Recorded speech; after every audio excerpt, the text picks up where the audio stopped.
पवित्र प्राणनाथाची. इथं बसलेल्या कोण्या बाईनं हातवरी करून सांगावं, मी नवऱ्याला प्राणनाथ म्हणते. तिच्या चपलाचं मंदिर उद्याच उद्घाटन. गळ्यात शपथ, उद्याच उद्घाटन. तुम्हालाच बोलतो टिकाव हाणायला. एक तर म्हणणार नाही. त्याच्या जिबीला कव्हाही चुडस नवऱ्याला प्राणनाथ म्हणायची. ऐका येड्या बाळ्याचं. जगातला सर्वात मोठा तुमचा देव कोण असेल तर ज्याच्यासोबत तुम्ही पाणी ग्रहण केलंय तो. तिच्या कपाळावर कुंकू आहे तिच्यासाठी ना काशीतला मालक मोठा ना पंढरपुरातला मालक मोठा. या दोन्ही मालकाच्या अगोदर तिचा मालक तो मोठा आहे ज्याच्याशी पाणी ग्रहण केलंय. तदेव लग्नं सुदिनं तदेव ताराबलं चंद्रबलं तदेवं लाभस्तेषां जयस्तेषां. पुन्हा म्हणून कधी कधी आणि असंच म्हणी जाताय ग अंशीराम तात्याची बबी आणि सखाराम तात्याचा भाग्या. मंडप जळण मंडप विठाला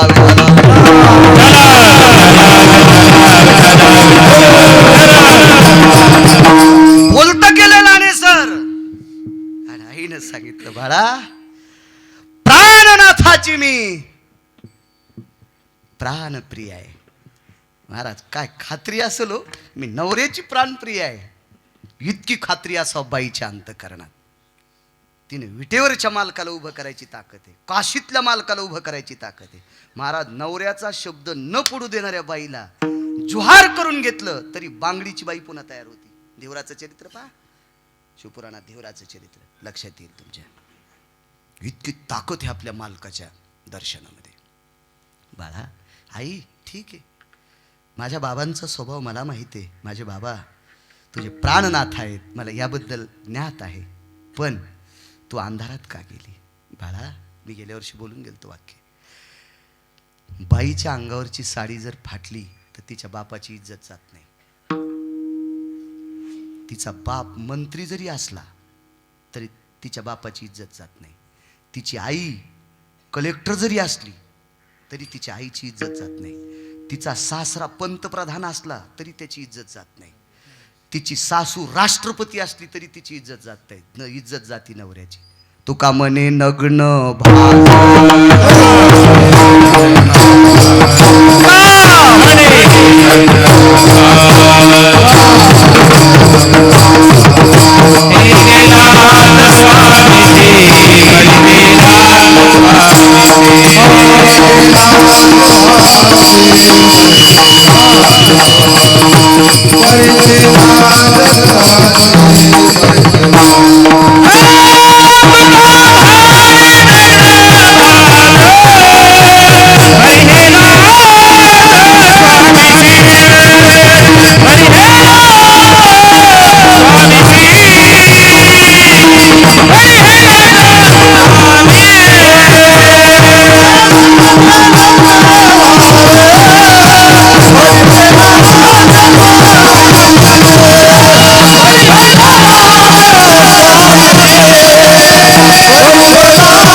शरीर जर उघड झालं तर नवऱ्याची इज्जत जाती सावकार. बाळा माझ्या प्राणनाथाची कपाळाच्या मालकाची प्रतिष्ठा रस्त्यावर जाऊ नये रे म्हणून अंधारात तू अंध्याल केले. इतकं बाईचं नवऱ्यावर प्रेम, इतकं बाईचं नवऱ्याची इज्जत जाता कामा नये. ठीक आहे. एके दिवशी जेवत होते, पिठाची आंबील केली. माझ्या माहींनो आंबील माहिती आहे तुम्हाला, जुन्या बायकांना माहीत असेल. आंबील करत असताना फक्त पातेलं गरम करत असतात आणि गरम झालेल्या पातेल्यामध्ये पिठाचं आणि आंब्याच्या कैरीचं द्रावण टाकून त्याला उकळत असतात, कढवत असतात. तेल नाही काही नाही, त्याला आंबील म्हणत असतात. ही चैत्र महिन्यातल्या द्वादशीला किंवा त्रयोदशीला कुठं कुठं एक दिवसाचा फरक असतो त्या दिवशी खात असतात.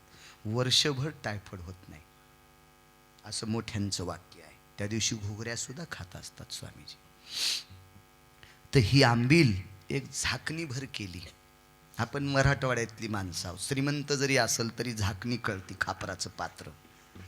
महाराजजी त्या पात्र भरती झाकणीमध्ये आंबील होती. ती पेत अर्धी पिली, डोळ्यातून पाणी आलं. आई, मी उष्टी केली ग, मी तुला आधी अर्धी द्यायला पाहिजे होती. एका व्यक्तीचा प्रश्न आहे, आई लेकराचं उष्ट खाते, डोक्यातलं काढून टाका. कोण्याही लेकराचं खात नसते आणि खाऊ पण नाही. एक मर्यादा सांगितली, मर्यादा. एक सोपा सिद्धांत सांगू का? आपण मराठवाड्यातली माणसं आहोत. गाईचं वासरू लहानपणी गाईला पीत असताना ती गाय तिच्या लेकराचं मूत्र पिते. खोटं आहे शेठजी?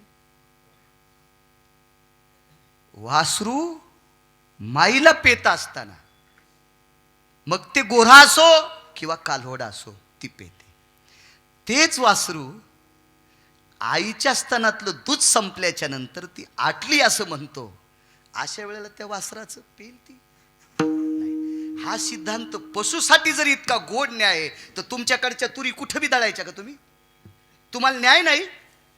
पशु काय पाप पुण्य जाणीती, उत्तम मध्यम भोग भोगिती. अहो, पशुला ज्ञान नसताना इत्या अजून अशा 7-8 गोष्टी आहेत. पण आपला वेळ थोडासा बाजूला सरकू, पुन्हा सांगाल. सगळ्या गोळ्या एकट्या घेतल्या की रिॲक्शन येतात. पाह्यो इहंगमाचे सळे त्या बालकाचे. इहंगम म्हणजे पक्षी, काय चिमुरड बालक असतो. आई लहानशा तांदळाचा दाना अशी टपो टपो टपो टपो चोचीत दाबते.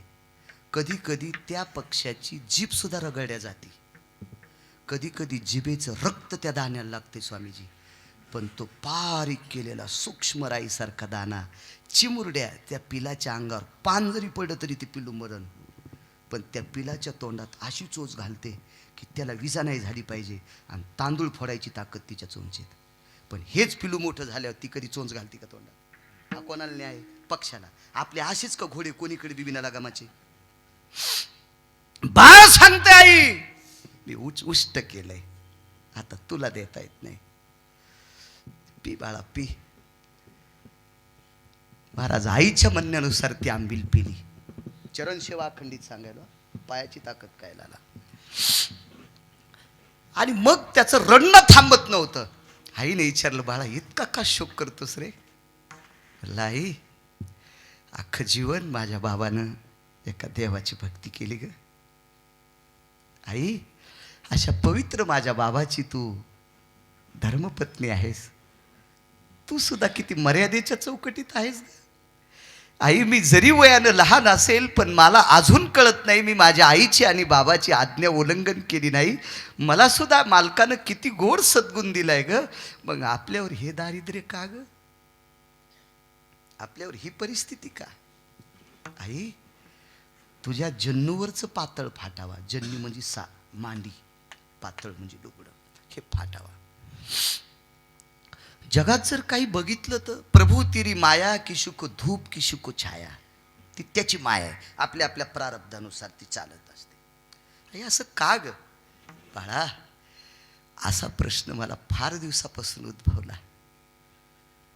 पण तू जसा माझ्याशी व्यक्त केला, मी तुझ्या बाबाशी हा प्रश्न जर व्यक्त केला आणि त्याचा अर्थ जाणायचा प्रयत्न केला तर तुझ्या बाबाचं अंतःकरण दुखेल रे.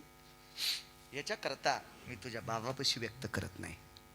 मला व्यक्त करणारी व्यक्ती सापडत नाही. आणि एके दिवशी जगाचा पाप सापडला आणि पाय धरले, पाय धरले. महाराज, ज्ञानी माणसं देवाला फुकट आता लोक काहीच मागितलं नाही. फुकट काही मागितलं नाही. प्रसाद बाबा, बाईनं विटेवरच्या मालकाच्या पायाला, भगवान द्वारकाधीश कृष्ण परमात्म्याच्या पायाला स्पर्श केला. एकच सांगितलं, देवा तुझा वंश जिवंत ठेवायची ताकद माझ्या नवऱ्यात होती. तुझा वंश जिवंत ठेवायची ताकद माझ्या पतीत होती. वज्र नावाचा नातू जर या बाईचे मालक नसते तर देवाचा जिवंत राहिला नसता. दिवा लावायला कोणी शिल्लक नव्हतं. एका पवित्र बाईच्या शापानं सगळे पोरं मेले देवाचे. वज्र नावाचा नातू जिवंत राहिला. ते ह्या बाईचे मालक होते. त्या मालकाचं नाव होतं निष्ठावंत विटेवरच्या मालकाचे भगवान द्वारकाधीश श्रीकृष्ण परमात्म्याचे भक्त सुदामदेव. आणि तितकेच पाय धरले महाराज. एक पक्ष संपलं नाही. पक्ष म्हणजे 15 दिवसाचा. शुक्ल पक्ष, वद्य पक्ष. एक जात से पक्षाची आई ती, तव भेदला तो रमापती. पक्ष 15 दिवस जाऊ दिले नाही. त्याचं अंतःकरण भेदलं आणि बाईच्या अंतःकरणात भाव दिला. मालकाला सांग माझ्याकडे पाठव. आणि मग ते पोहे वगैरे सर्व चरित्र. मांडीवर साडी फाटली. मालकाची प्रतिष्ठा जाऊ नये म्हणून अंधारात वाण देणारी इतकी गरिबीतली बाई. पण त्या बाईनं विटेवरच्या मालकाचे पाय धरल्यामुळं त्या गावातल्या म्हशीला सुद्धा साखळ्या सोन्याच्या. ऐकलं का माझ्या बाईनं? त्यातल्या एका बाईनं विटेवरच्या मालकाचे, द्वारकाधीश म्हणजे कोण स्वामीजी? विटेवरचा मालकच ना. तुमच्यातल्या एका बाईनं विटेवरच्या मालकाचे पाय धरले. त्या मालकाचे पाय धरले होते श्री गुरुजींनी. गुरुजींनी ज्या मालकाचे पाय धरले त्या मालकाचे पाय त्या माऊलीनं धरले. मांडीवर साडी फाटली म्हणून अंधारात वाण द्यायची वेळ आली. त्या बाईनं त्या मालकाचे पाय धरल्याच्या नंतर त्या गावातल्या म्हशीला सुद्धा सोन्याच्या साखळ्या. याच्या पलीकडे सांगू तुम्हाला, जगात सोन्याची गाव असलेली भरपूर लोक होते. भरपूर लोक होते, भरपूर. पण सोन्याचा मसनवाटा असलेला एकच माणूस होता, ते फक्त सुदामदेव. इंद्राला नगरी सोन्याची. माणसं मरत नाहीत. मसनवाट्याचा काय संबंध आहे? येऊ लागती माघारे. आनंदीतले मालकच म्हणतो ते. कशाची पावटी सरे? मग तया पुण्याची पावटी सरे. सवेची इंद्र पदाची उटी उतरे. येऊ लागती माघारे.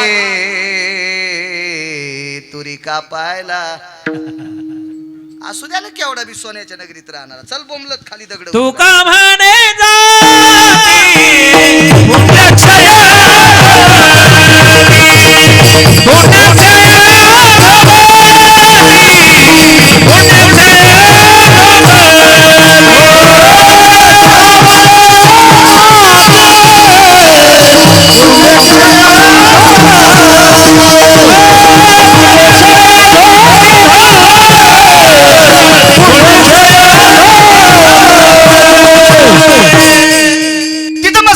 गरज नाही. रावणाला गाव सोन्याचं, मसनवाटा मातुड्याचा. कुबेराला गाव सोन्याचं, मसनवाटा मातुड्याचा. सुदामदेवाला रमेश बाबा गाव बी सोन्याचं, मसनवाटाही सोन्याचा. कोणाची ताकद? फक्त एका बाईची. औषध कोणतं घेतलं? फक्त त्या मालकाचे पाय. नामदेवराय म्हणतात श्रुती माते, त्याचे पाय धरल्याच्या नंतर मसनवाटा सुद्धा सोन्याचा होतोय. चरण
नसतेच.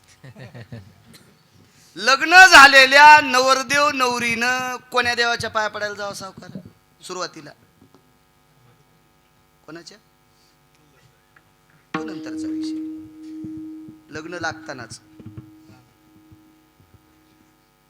कोणाच्या पाया पडायचं? शिवजीच्या नाही, रामप्रभूच्या नाही, पांडुरंगाच्या नाही, जगदंबेच्या नाही, मारुतीरायाच्या. दोन सिद्धांत आहे का? एत प्रपंचान्वेति संस्कारम यत पदाच्युतम यजायतम रुद्रानाम एकादशयो. 11 रुद्र मारुतीराय. 16 संस्कारापैकी लग्न एक संस्कार आहे. चला. मृत्युरोर्भय व्याप्तियाम पिंडोतलाति जायतेम देह प्रद्धेशित कायायाम नामनिम प्रेतान भयोजिताः. याच्यातली आत्मज्योत मालवली की याला रूपांतर कशात म्हणतात? प्रेतात. झाला प्रेत रूप शरीराचा भाव लक्षीला ठाव स्मशानीचा मालक सांगतात. हे प्रेत बी घरून उचलल्यावर कोणाच्या दारात टेकते? शिवजीच्या, रामप्रभूच्या, पांडुरंगाच्या नाही, मारुतीरायाच्या. आदिष्टितम ग्रामो येश क्रशती भवा. याला ज्याला यश म्हणतात, यश यश गावाला यश ज्याच्यापासून आहे त्याला मारुतीराय म्हणतात. त्याला मारुतीराय म्हणतात. नालायकायचे बुट आणि मूर्खायच्या चपला वाजित वाजित आधी कोणाकडे नेते?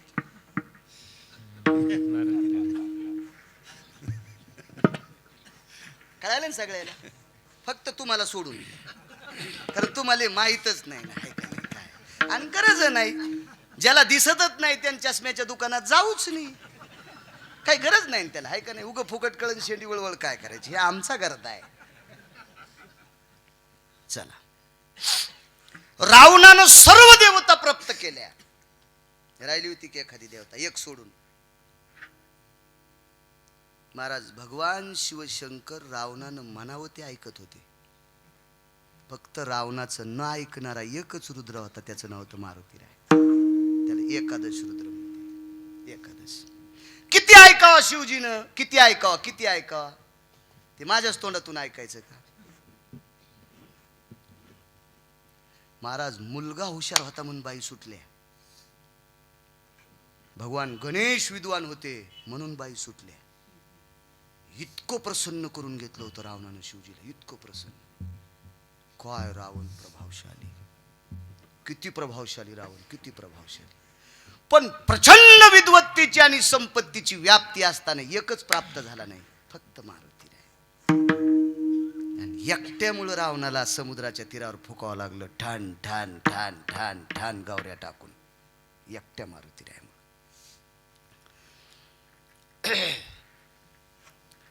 पांडुरंगाची मंदिर महाराष्ट्रात सगळ्या गावात आहेत का प्रसाद भाऊ? चला. महादेवाची मंदिरं सगळ्या गावात आहेत का? आता आता जराशी वाढायले तर. हो, नवऱ्याला जरी नसलं कळत तर बाई म्हणते मांडान महादेव, मांडान आपल्या बेली खाली. हो, यानं तिचं ऐकून मांडला अभिषेकाला कव्हाच गेला नाही. हो, कव्हाच गेला नाही, कव्हाच. गडी पाकिस्तानी होता, त्याच्यावर काळी कचरा पडला आणि या गड्यानं पिंडीला टेकन देऊन भाकर आणली. म्हणजे ही मांडायला लावणारी किती बी नाकली, हे तिचं ऐकणारा बी घंट्या किती बी नाकली. ते घंटीच्या मधला लोलक माहित असतो तुम्हाला? हे लय इडे असते म्हणून म्हशीच्या गळ्यात बांधित असते ढोणे. हे ढोणे असते, हा, म्हशीच्या गळ्यात ढोणे. बा देवता त्या व्यक्तीनं मांडायची, त्याचं संगोपन झालं पाहिजे तर मांडायची. नाहीतर कितीतरी पिढ्या मातीत जात असतात. नालायकपणा करायचा नाही. चिमूटभर पैसे आले मी इथं महादेव मांडला, अरे त्याचं मंदिर कर, त्याला दार कर, त्याची सुरक्षा कर. त्याच्यात अनावश्यक लोक जाता कामा नाही, चुकीचे प्राणी जाता कामा नाही. हे तुझी पिढी मातीत जाईल, कुळानुकुळ तुझे मातीत जातील. चुकीचं काम करायचं नाही. आपल्याला जितकं उचलते तितकं उचलायचं. भगवान शिवजीची मंदिरं नसलेली लहानेसर जगात कितीतरी गाव आहेत. पांडुरंगाची मंदिरं नसलेली रमेशबा जगात खूप गाव आहेत. रामप्रभूची मंदिरं नसलेली जगात खूप गाव आहेत. पण मारुतीरायाचं मंदिर नसलेले मोजके मला 2-3 सापडे. पण तिथे वेगळ्या अवतारात चंद्राचाच देव बशिलेला. अवतार वेगळा, रूप वेगळं, पण अधिष्ठान मारुतीरायाचंच. 4-2 लोकांना रानात घर बांधलं तर तिथेही मारुती राय म्हणले आपल्या पोरीच्या लग्नात कुठं जावाई पाठवायचा गावात शेवंतीला घरी का कपडे घालीनं पण जातो मुंडका आपटायला मारुती रायाच्या पुढे. मला सांगा, श्रुती असेल, सगळे शास्त्रकार असतील, सगळे पुराणकार असतील, एकत्रित बसले त्याने विचार केला, महाराज विश्व ज्याच्या हातात आहे त्याची मंदिरं कमी आहेत, विश्वाचं निसर्ग चक्र ज्याच्या डोळ्यात आहेत त्याची मंदिरं कमी आहेत. विश्व कोणाच्या हातात? पांडुरंगाच्या. निसर्ग चक्र कोणाच्या हातात? रमेश बाबा भगवान शिवजीच्या. त्यानं डोळा उघाडा की पाऊस, त्यानं बंद केला की तुम्ही कोणते गाणे म्हणा थेंब पडत नाही, काही म्हणा काही करा थेंब पडत नाही. सगळं निसर्गाचं सृष्टीचक्र भगवान शिवशंकराच्या दृष्टीने हा डोळा त्याच्याकरता प्राप्त केलाय. एकादश नयन हा त्रिनयना अस्तितेषु, सगळी सगळी त्या डोळ्यात ताकद आहे. मग एवढी मोठी ताकद असताना बऱ्याच गावात मंदिरं नाहीत. ज्याच्या कृपेशिवाय त्या पात्रात काही पडत नाही, पालन करता विटेवरचा मालक, ज्यानं निर्माण केले असा हाडामासाचा कुंभार, सत्यलोकाचा मालक विधाता, त्याचं पुष्करला मंदिर आहे. इकडे जळकोट तालुक्यात एक मंदिर आहे, फार कमी आहेत ब्रह्मदेवाचे मंदिर, फार कमी. मग या तिन्ही देवाचे मंदिर नसणारी जगात कितीतरी गावं आहेत, पण मारुतीरायाचं मंदिर नसलेलं गावच नाही. हे शास्त्र, श्रुती, पुराण, न्याय हे सगळे एकत्रित बसले. शहाणे शहाणे माणसं, येडगळ नाही. येडगळ तर कोणाची इचकीत येत, कोणा शहाणे शहाणे एकत्रित बसले. असं का झालं असेल? श्रुतीनं न्याय दिला. राम प्रभूचे जेवढी मंदिर आहेत तेवढे मंदिरात मारुतीरायाचं स्थान कुठे? पटकन सांगा.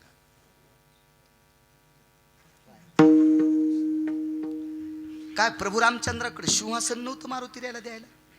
बरं दिलं नसतं सावकार प्रभू रामचंद्रानं, पण ते पठ्ठ्या घेतच नव्हता. ज्या ज्या ठिकाणी रामप्रभूचे मंदिर आहेत, रामप्रभू कोण? विटेवरचे मालक, ते 7व्या अवतारातले भगवान विष्णू परमात्मा. मग मारुतीरायानं श्रुतीनं न्याय दिला. विश्वात ज्या मारुतीरायाची एवढी मोठी पूजा केली जाती, ते मारुतीराय ब्रह्मांडाच्या मालकाच्या पायाजवळ बसले. म्हणजे पायाजवळ बसलेल्या मारुतीरायाला विश्वात पूज्यतेचं स्थान प्राप्त होते. नामदेवराय म्हणले, श्रुती माते हा न्याय तुझाच आहे. ज्या 11व्या रुद्रानं विश्वाच्या मालकाच्या पायाजवळ आश्रम मागितला, तो ते मारुतीराय इतके मोठे होतात, ही फक्त त्याच्या पायाची ताकद आहे. चरण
पुरुषार्थ. याच्या अगोदर वेगळंही बोलत होतो, म्हणजे इकडचं तिकडचं नाही, पुराणातलंच. पांडवांना गादी प्राप्त झाली. एक जणांना पांडव बळकट होते. येडगळेस तू. सगळ्यात बलशाली लोक कोण्या पक्षात होते? तर कौरवाच्या पक्षात होते. कधीच खोटं न बोलणारी माणसं कोणाच्या पक्षात होती? तर कौरवाच्या. कर्ण खोटं बोललेलं तुम्हाला कुठं सापडलं का आतापर्यंत तुमच्या वाचनात? हरी महाराज, प्रसाद बाबा सापडला तुम्हाला कुठं वाचायला भेटलं? इतका इमानदार कर्ण. चला, या कर्णाला मारण्यासाठी पंढरपुरातल्या मालकाला 19 पैकी 3 पाप करावं लागले. पाप 3. चला, चौथा वेगळा अधिकार सांगतो, वेगळा. या कर्णाला मारण्यासाठी पंढरपुरातला मालक जगाला श्रीमंत करण्याची, जगाला भिकारी करण्याची ताकद ज्याच्यात आहे, तो भिकारी होऊन कर्णाच्या दारात. याच कंभयू कवचाधित कुंडलायाम, भिकारी या रूपामध्ये कवच आणि कुंडल कर्णाला मागितले. कर्ण किती श्रेष्ठ. कर्णाला फोडण्यासाठी विश्वाच्या मालकानं ते कोण्या कुळात जन्माला आलाय त्याला सिद्ध करण्यासाठी त्याची आई तिथं नेली आणि कुंतीनं पाहिल्याबरोबर पान्हा आलाय. पान्हा कोणाला म्हणते? आई. महाराज काय वात्सल्य असेल ते. महाराज फार दिवसाला लेकरू दिसल्याच्या नंतर दाढी मिशाचं लेकरू दिसल्या माईच्या हृदयातून दूध येते. त्या अर्थी त्या आईचं स्थान किती मोठं असेल याची जराशी अक्कल धरा तरुणांनी. 22.5 वर्षाचं पोरग युद्धामध्ये शेवटचे श्वास मोजते, त्यावेळेला आपला मुलगा वाचावा म्हणून त्या माईनं विश्वाचा बाप भाऊ होता तिचा, त्याला स्वतःच्या दुधाचं पत्र लिहिलं. आणि 22.5 वर्षाचं पोरग झाल्यावर स्वामीजी माईच्या वक्षस्थळातून दूध आलं आणि त्याचं पत्र लिहिलं. जगदानंद कंद जगतपते द्वारकाधीश कृष्ण परमात्मा, दिवाळी पंचमीची साडी चोळी नाही दिलीस तरी हरकत नाही रे, पण आमच्या कुलाचा वंश अभिमन्यू जिवंत ठेव. वक्षस्थळातल्या दुधाची धार हे माईचं स्थान आहे, इतकं मोठं स्थान. ती आई आली, शपक पुरावा. कर्ण तू पांडवरे पहिला शपक. शपक नाही पदराने झाकीला, गंगे भितरी सोडून दिला. कर्ण तो पांडवरे पहिला, किंवा दुर्वासाच्या कृपादाने 5 मंत्र दिधले त्याने. नंतर इचकायचं नाही. पण गाणे म्हणणाऱ्यापेक्षा चांगले आहे ना. अभंग जरी असेल तरी शपक असू द्या, पण महाराज अभंग आहे ना, शपक असू द्या, गाणे म्हणण्यापेक्षा चांगले आहे ना. कर्ण तो पांडवरे पहिला, सांग त्याला फोडायला, सांग त्याला फोडायला. कुंतीने सांगितलं, कर्ण तुला तुझ्या भावाच्या बाजूने लढावं लागते. आई माझे भाऊ कोण? मी तुझी आई आहे, मी क्षत्रियातला आहे. वा, भगवंताचे पाय धरले, प्रभू मला कुळ दाखवून दिलंस. वा, किती छान गोष्ट आहे. देव म्हणला इतकं गोड बोलत मग कसं ऐकत नाही. चल ना पांडवाकून. अद्याप नाही. सत्य बोले मुखे दुखवे अनिकाच्या दुखे, हीच विष्णूची महापूजा अनुभव नाही दुजा. खरं बोलणारा माणूस त्या नाही देवाकडे गेला तरी त्याला विष्णूची पूजा केल्याचं पुण्य प्राप्त. पण खरं किती आमिष दाखिले असतील हरिभाऊ कर्णाला. देवानं कर्णाला सांगितलं, तू जर पांडवाच्या पक्षात आला तर कौरव मरते, तुला गादीवर बसील, धर्मछत्री धरील. लय नाटक. कोणी तुला गन लाईन, कोणी तुझ्या चपला सांभाळीन, कोणी तुझे पाय धुईन, कोणी तुला वारं घालीन, असं सगळं सांगितलं. तरी पठ्ठ्या ऐकायला. तर नंतर सांगितलं वैकुंठच देऊन टाकतो. लय मोठं लांबलचक घराणं आहे ते. एवढा मोठा कर्ण. काय त्या कर्णाची व्याप्ती.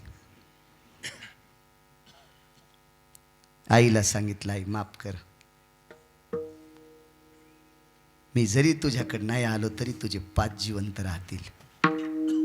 वास कुठं पाहिजे याच्यावर सांगते, तुझे 5 जिवंत राहतील. पण एक लक्षात ठेव, त्या 5 पैकी एकाला मारणार, फक्त अर्जुनाला.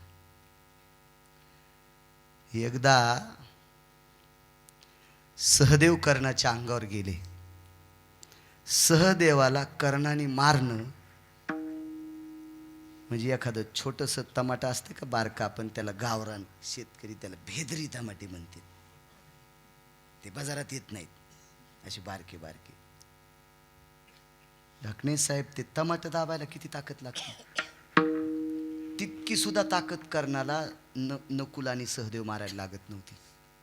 पण नाही शस्त्र, इतका अपमान केला. तू बुजदिल आहेस, तू नालायक आहेस, तुला युद्ध करण्याची लायकी नाही, तुला अक्कल नाही, हे तू तिकडच पाहिजेस. वाजोनिया कडी भरवावे उदर. कडी कशात वाजित येत नाहीत का तुम्हाला? तमाशात. मया झोपडे जा बांबुलय खिडका, मई झोपडी मोडल बर का. कडी कशात वाजित? वाजवोनी कडी भरावे उदर. किती अपमान केला असेल महाराज. तू अवडंबरीचं नृत्यात कडी वाजून पोट भरायच्या लायकीचा, तुला युद्ध करता येतं का? कर्ण ज्या वेळेला धारातीर्थी पडला त्यावेळेला सगळे भाऊ होते आले, पाहिला आणि सांगितलं, नकुला सहदेवा, आपल्या आईला वचन दिल तरी मी तुम्हाला मारणार नाही, याच्याकरता मी तुम्हाला मारलं नाही, मला मारण्याची ताकद तुमच्यात होती. एवढा मोठा पुरुषार्थ. काय माईसाठी प्रेम, इतकं आईसाठी प्रेम या पवित्र भारत देशात सांगावा. आणि याच भारत देशातल्या एका व्यक्तीनं आईसाठी चुकीचा शब्द वापरला. तो काही सामान्य कुळातला नव्हता, सामान्य कुळातला नव्हता. मिरे मिरे कश्यपाचा नातू, मिरे मिरे मिरे कश्यपाचा नातू.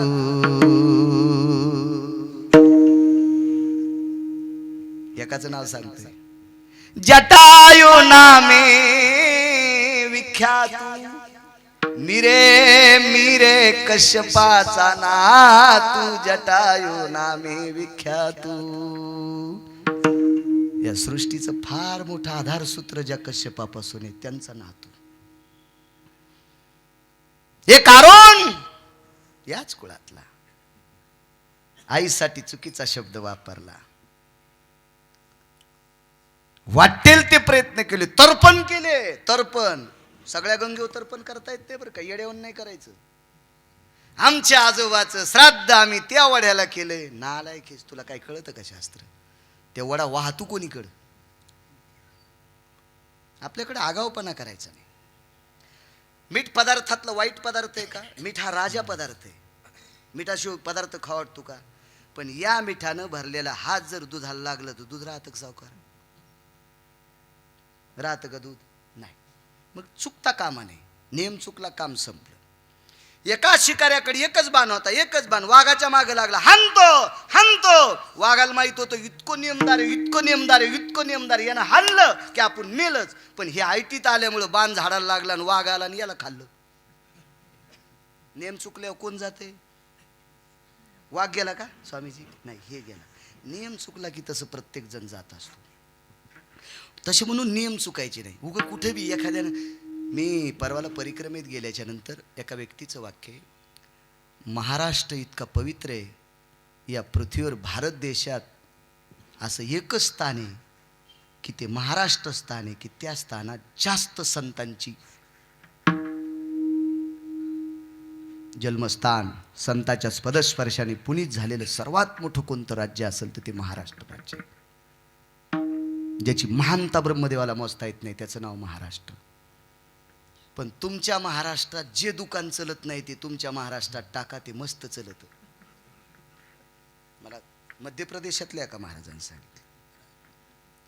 आणि खरंच शिवजींची पूजा कशी करावी हे नर्मदा खंडात जा, तुम्ही ते गेलते गाडीने परवा, जा. कशी करावी भगवान शिवजींची पूजा, रामप्रभूंची आरती कशी करावी, जगदंबेची आरती कशी करावी, गणेशाची आरती कशी करावी, त्या लोकांकडनं शिका.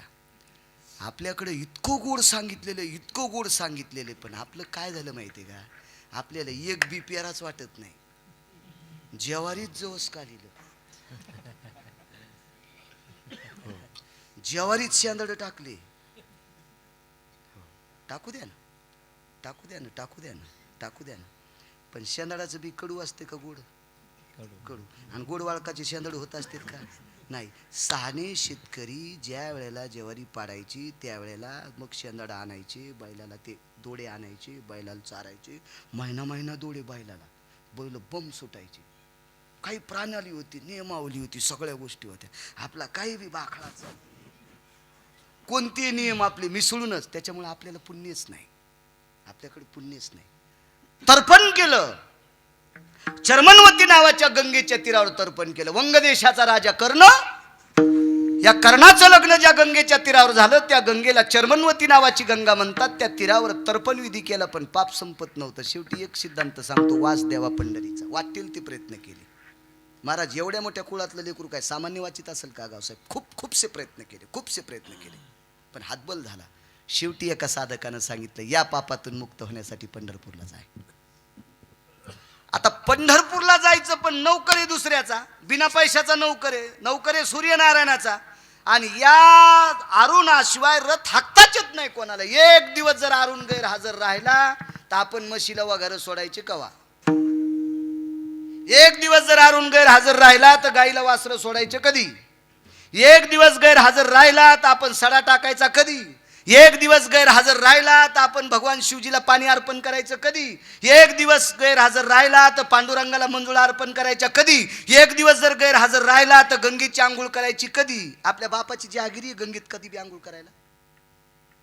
महाराज न्यायशास्त्र ज्यानं केलंय त्यानं चुकीच्या टायमाला आंघोळ केली. वाक्य जरा नीट ऐक जा. आपण फार पवित्र संप्रदायातली माणसं आहे, पोकळवादी कारभार नका घेत जाऊ. न्यायशास्त्र कोणी केलं? गौतमानं. न्यायशास्त्र, न्याय किती आहेत हरी महाराज? 10 ने. आपल्या कोर्टात किती वापरीत? तुम्ही नका उत्तर देऊ, अंगाव घराने. आपल्या कोर्टातले न्याय म्हणजे चाळणीत पाणी. चाळणीत पाणी येत असता गावसाहेब? नाही. चाळणीतल्या ताराला चिटकलेला पाण्याचा थेंब इतका जरी हस्तिकविटन्य न्याय आपल्या कोर्टात जर आजमावला तर अत्याचार करणाऱ्या माणसाला तिसऱ्या दिवसाचा सूर्य पाहता येत नाही. याला हस्तिकविटन्य न्याय म्हणतात. या न्यायाला हस्तिकविटन्य न्याय म्हणतात. त्याचा कसा असतो ते जाऊ द्या, एवढं काय गुत थोडंच घेतलंय मी. आणि मी का जज आहे का? मी वकील आहे, मी 7वी पास आहे. कशाला जिला पिठल्यातले गोळे फुटणं तिनं बासुंदीच्या कशाला नादी लागायचं आहे का नाही? हा, जिला गौऱ्या लावताय ना ती म्हणली मी धिरडे करते. म्हणलं राहू दे, पिठाचा नाश होईल चतुरा, राहू दे, कशाला येड्यावानी करायली तू? तुला गौऱ्या लावताय ना, कशाला तू आता धिरडे करायली? तसं मी उगा आगाऊपणा आहे माझा तो. याला हस्तिकविटन्य न्याय म्हणतात नागरी सर. मग हा न्यायशास्त्र करणारा मुनी श्री गौतम महामुनी. अधिकारी किती? ज्यानं साळी पेरल्याच्या तिफन आणल्याच्या नंतर ज्याच्या पत्नीनं साळी पेरल्यावर तिसऱ्या मुरडानात तिफन आल्यावर पहिल्या मुरडानातल्या साळी कापता येत होत्या. पर्जन्य कालां रिक्तो शिरुदयां जठरानलो तृप्तान् वसायां भनंगान वृत्ती खलु साधवेना तृप्तावसायां यत साधवेसी. त्या काळात साधूला भिक्षा मागितल्यावर सुद्धा काही भेटत नव्हतं. या साधूंना भिक्षा मागायची वेळ येऊ नये म्हणून त्या न्यायशास्त्रीच्या पत्नीनं साळी पेरल्याच्या नंतर तिसऱ्या मुरडानात गेल्यावर साळी कापायला येत होती. आणि साधू जीव घातले, तिचं नाव स्वामीजी अहिल्या. एकच चुकलं हो, एकच चुकलं. फक्त पुराणानं सांगितलेल्या व्यतिरिक्त गंगेत आंघोळ केली. आपल्या तर लय गोड काम. आषाढीला जाण्याचा लय जोर, आणि आषाढीची द्वादशी बारशीत सोडायचा तर लय छंद. नाही गर्दी होती बापा. टाक द्वारका चपात्या, टाक पटपट. एकादशीला चपात्या केल्या पंढरपुरात. हो, पिठल्या सगळ्यात चपात्या टेम्पूत टाकल्या. आणि पिठलन चपात्या एकादशीच्या दिवशी केलेल्या चंद्रभागा वलांडून बाहेर आल्या. आणि बारशीत उजाड्यावर एकादश सोडली, द्वादश सोडली. भक्षंती गौमासा समंत्या. महाराज शहाणी माणसं द्वादशीच्या स्वयंपाकाला जर जिलेबी करायची असेल तर टाळीत होते. कारण जिलेबीचं पीठ लावायला एकादशीचा पर्व काळ लागतोय. आणि एकादशीच्या दिवशी जर जिलेबीचं पीठ लावलं असेल तर ते द्वादशीच्या दिवशी खाता येत नाही. ते गौमासा समान, हे शास्त्र आहे. म्हणून द्वादशी सोडायला शक्यतो तिसरा प्रहर सुरू झाल्याच्या नंतर स्वयंपाक सुरू करायचा असा सिद्धांत. आपल्याला किती जोर पंढरपूरला जायचे आणि पार माजलगाव मध्ये आल्यावर द्वादश सोडायची. मंजुळीनं चपात्या तिथं केलत्या तिथं बाई 12लाच उठली. एक कुठं न गेली एक. इतक्या गाऱ्यात आंघोळीला गेले बाई. कना कना कना उंडा एवढा मोठा तिंबलान यायच्या मड्यावर चपात्या घातल्या. तो मड आमुष्याच्या दिवशी निघू मंजुळे. तुला कोण सांगितलं हा नालायकपणा? न्याय सांगतोय. काय चुकलं? 2 देवानं नालायकपणा केला गाव साहेब. 2 देव हे नालायक कोंबडी झाली. कोंबडी. कोणते देव होते? घरी गेल्यावर पा गुत्त थोडं घेतलं मी. या देवानं कोंबड्याचं रूप घेतलं आणि रात्री 2 वाजता एका पवित्र महात्म्याच्या दारात बोंबलले आणि साधूला वाटलं ब्राह्मी मुहूर्त सुरू झालं. टाकणे साहेब साधू आंघोळीला गेला आणि आंघोळीला गेल्याच्या नंतर आईसाहेबांना शाप दिला. अरे माझा निद्रा काळे रे. माझ्या निद्रा कालेत तो माझा का भंग केलास? पतिव्रता स्त्रीला बाटण्याचा योग येईल. अहिल्या बाटली. आम्ही परिक्रमेत चाललो. आम्हाला उशीर झाला. त्यांनी सांगितलं 7च्या नंतर 6:30च्या नंतर तुमच्या सोबत एक पूजेची पोटली, त्याच्यात नर्मदा मैयाचं जेल आहे. तुम्ही 7च्या नंतर प्रवास करायचा नाही. त्याला हात जोडले. दादा आम्हाला थांबू देताल का? 6.5 कोटीची राईस मिल, तांदूळ तयार करायची फॅक्टरी, त्याला हात जोडे. आम्हाला सुद्धा चला वाटत नाही पण मुक्काम कुठं करावं? त्यानं 6.5 कोटीच्या कंपनीत आम्हाला 4 जणांना आसरा दिला. मी त्याला विचारलं तुम्ही आसरा का दिला? त्यानं सांगितलं माझ्या इथं मूल्यवान वस्तू पडलेल्या आहेत.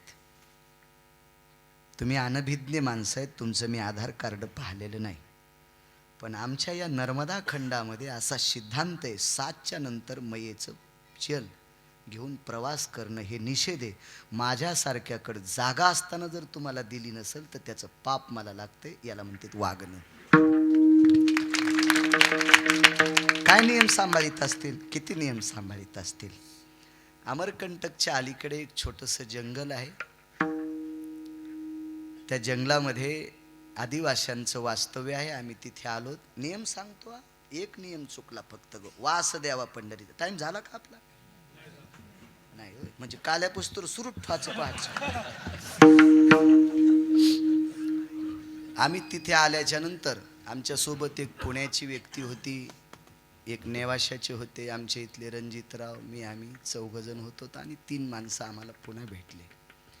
त्या गावात दिवस माळाला आणि तिथल्याला विचारलं आम्हाला विश्रांती पाहिजे. म्हणे इथे फक्त शाळा आहे. ते हिंदी भाषित होता. इथे एक शाळा आहे आणि त्या शाळेमध्ये थांबायला काही हरकत नाही पण त्याच्या चाव्या गुरुजी घेऊन जातात. इथून 9 किलोमीटरवर गाव आहे. त्या गुरुजीकडे चाव्या असतात. आमची इथं थांबायची व्यवस्था नाही. मग आता असं गाव भेटल्याच्या नंतर प्रवासी सरपंचाकडे जात असतात सावकार तिथल्या. मग त्या 2 गाई 2 बैल असे पांढऱ्या रंगाचे घेऊन जात असताना त्याला तोडक्या मोडक्या हिंदी भाषेत मी बोलत होतो. इथली सरपंच त्यानं सांगितलं ते व्यसनी आहेत, ते मद्यपान करणारे आहेत आणि त्यांच्याकडे तुम्ही थांबू शकत नाही. चलता चलता त्यानं बैलाला असा हात उगारता त्याचं ते फाटकं तुटकं शर्ट बाजूला सरकलं. त्याच्या गळ्यातली तुळशीची कंठी दिसली. आमच्या सोबतच्या 6 लोकांना सांगितलं आपली थांबण्याची व्यवस्था झाली. ते म्हणले काय बोलता? ज्या गावातला सरपंच दुपारपासून पितोय त्या गावातला गाई वळणारा कसा थांबू देईल? मला खात्री होती ज्याच्या गळ्यात तुळशीची माळ आहे ते आपल्याला रात्रभर झोपू देईल. आणि मग आम्ही त्याच्यासोबत 20-25 मिनिटं चालत जवळ आल्याच्या नंतर त्याला एकच विचारलं. हिंदी भाषेत बोलत होतं. दादा आम्हाला थांबायला मिळेल का हो काही? तिकडं बाबा आणि महाराज फार आदरयुक्त बोलतात बरं का मध्य प्रदेशातले लोक. आइये प्रभू इतकं बोलतात बरं. मला असं वाटतंय आपल्या महाराष्ट्रातल्या बायकांनी नवऱ्याला जर प्रभू म्हणलं ना तर अशी कोणी बाई असली ना तिच्या मी चपला सगळं पाय पडत मन जाईन. नवऱ्याला प्रभू माय मन जाईन. हा महाराजाच्या पाया पडती, नवऱ्याला बोट मोडून शराब देती, पाऊस बंद होईल बाई तुझ्या भागात हेच त्या. विनोद नाही माझ्या माईनो, नालायकायच्या नादी लागू नका, मूर्खायचं ऐकू नका. आपल्या पतीसारखा जगात देव दुसरा कुठला मोठा नाही. ऐका येड्या बाळायचं, ह्या देवाला जाईन, त्याला जाईन, याला जाय. आमच्याकडे नाही, ह्यांनी सटवाईला बोकड्या कापला आणि माझ्या भाचीला मुलगाच झाला. तुझ्या नवऱ्याला कापायला पाहिजे होतं, तुझ्या भाशीला 11 पोरं झाली असती. हो, उभा कापायला पाहिजे होता तो नवरा, उभा. हो, आणि सटवाईला मुंडक्याकून खाऊ घालायला. सेंदरी हेंदरी रेवते. आम्ही मग विश्रांती करता गेलो, पण घरात हवा येत होती. त्यांनी शेकोटी, तिकडे आहे मध्य प्रदेशमध्ये कोट्याधीश लोक सुद्धा शेकोटी करतात, परंपरा आहे, आदर आहे त्यांच्याकडे.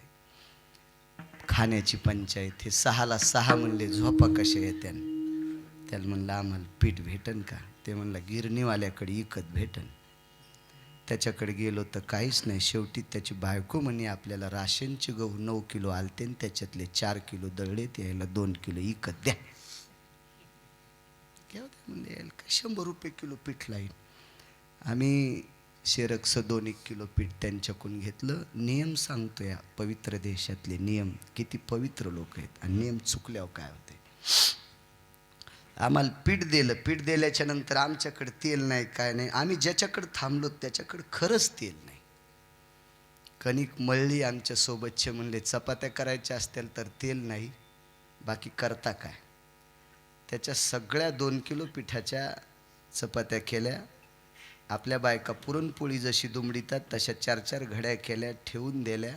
आणि मग त्यांच्यातली एक जण म्हणले आमच्या इथं किराणा दुकान आहे, आणि मग तेल आणलं. जिऱ्याची पुडी आणली 5 रुपयाची, फोडणी दिली, तेलाला पाणी टाकलं, आणि त्या सगळ्या चपात्या उकळल्याच्या नंतर आम्ही त्या सगळ्या 7 लोकांना त्या चपात्या खाल्ल्या उकळलेल्या. आणि मग म्हणलं तुमच्या पिठाचे पैसे किती झाले. खिशाला हात घातल्याबरोबर त्याची आजी आली आणि तिनं सांगितलं. ती त्यांच्या भाषेत बोलत होता. मी त्याला विचारलं काय म्हणाली. पैसे घेतले नाही आमच्याकडनं. तर का घेत नाहीत तुम्ही, 2 किलो पीठ आम्हाला विकत दिलं. त्यानं त्याच्या भाषेतून मराठीत मला असं हिंदीत सांगितलं, मला कळालं. आमची आजी म्हणली आपल्या 2-3 पिढ्यापासून आपण आदिवासी अत्यंत गरीब आहोत. आत्तापर्यंत माझं लग्न झाल्यापासून परिक्रमा करणारा आपल्या इथं कोणीच आला नाही, आणि 2 किलो पीठ विकत घेऊ नकोस विकत पीठ.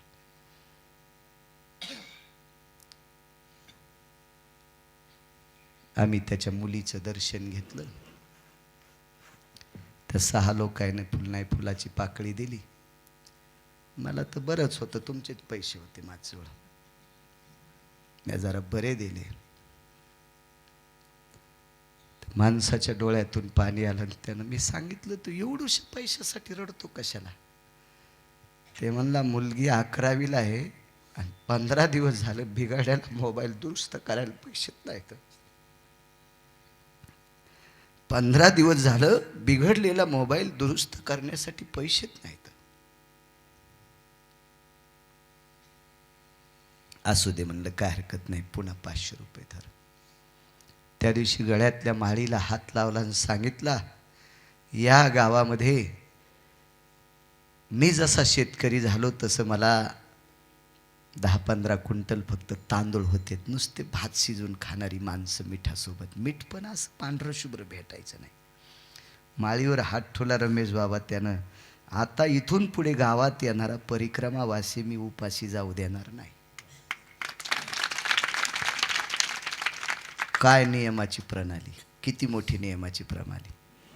आम्ही अमरकंटकमध्ये पोचून पुढे सक्रिया नावाच्या गावात आल्याच्या नंतर त्याचा फोन आला. मोठी एक समिती आमच्याकडे आली, आणि त्या समितीनं आमच्याकडे 10 क्विंटल तांदूळ, 2 क्विंटल गव्हाचं पीठ आणि पूर्ण शिदा सामग्री आणून दिली.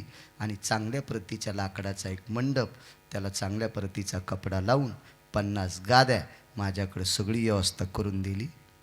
नियम गोड वागणाऱ्या माणसाला किती उंच नेऊन घातलं. गावातले भलाढ्य लोकांकडे ती सेवा नाही. ती चांगलं केल्याच्या नंतर नियम थोडासा चुकला, न्यायशास्त्रीच्या पत्नीला कलंकित व्हावं लागलं. न्यायशास्त्रीच्या इतका आईला वाईट बोलले, नियम चुकला. सांगितलं जा पंढरपूरला. पंढरपूरला जाण्यासाठी देह मानवी लागतो. मालकाला सांगितलं मालक आयुष्यभर तुमचं काम केलंय, या कामाच्या बदल्यात काय देताल? मागताल ते देऊन टाकील. सूर्यानं सांगितलं माग, मला मानवी शरीर द्या, पण पंख अर्धे न हातपाय अर्धे होते. माणूस हो म्हणल्याबरोबर बिना हातापायाचा माणूस झाला. त्या माणसाचं नाव श्री गुरु कुर्मदास. त्या माणसाचं नाव श्री गुरु कुर्मदास. लवळला समाधी आहे कुर्मदासांची, अरुणाचा अवतार. मग गरुड अरुणाचे भाऊ कुर्मदास लोटांगण घेत घेत पंढरपूरला चालले. गरुडानं वरी पंखाची सावली धरली. अरुणानं बोभावले, गरुडा ए दादा खाली ये. वरनं सावली पडत नाही का अरुणा? नाही रे दादा. अरे तू सावली धरायची गरज नाही. ज्या माझ्या मालकाच्या प्रकाशानं जे गवत जळून गेलंय, त्या मालकाचा प्रकाश माझ्यासाठी शीतल झाला आणि पृथ्वी थंड आहे. देवाला विनंती केली, माझा भाऊ इतका प्रयत्न करतो, प्रभू आणा ना त्याला, आणा ना, आणा ना. भगवान म्हणतात काही काळजी करू नकोस गरुडा, आणायचं नाही, मीच तिथं जातो. भगवान तिथं आले, मांडीवर घेतलं कुर्मदासाला. फक्त मला सांगायचं नामदेवराय पंढरीत जागा का मागतात? आणि मग कुर्मदासानी देवाला विचारलं, देवा इथपर्यंत आलात, मी तुमच्या मांडीवर प्राण सोडणारे सगळं झालं, पण मी एका पाप फेडण्यासाठी इथपर्यंत आलो. माझ्या आईला मी वाईट बोललो होतो, नाना प्रकारचे तर्पण केले, पण त्या पापातून मुक्त नाही. हे पाप संपलं का? विटेवरच्या मालकाच्या डोळ्यातून पाणी आलं आणि कुर्मदासाच्या तोंडावरून हात फिरिला. दादा ज्या दिवशी पंढरपूरला जाईन म्हणलास का, ज्या दिवशी सूर्यनारायणाला पंढरपूरला जायचं म्हणलास का, त्याच दिवशी पाप संपलतं. त्याच दिवशी पाप संपलतं. महाराज जगाला प्रकाश देणाऱ्या सूर्याचे सारथी अरुण यांच्याकडचा एक मातोश्रीचा कलंक काही केल्यानं धुतल्या जात नव्हता. ते फक्त पंढरपूरचा रस्ता धरल्यावर ते कलंक धुतो. म्हणून वास द्यावा पंढरीचा,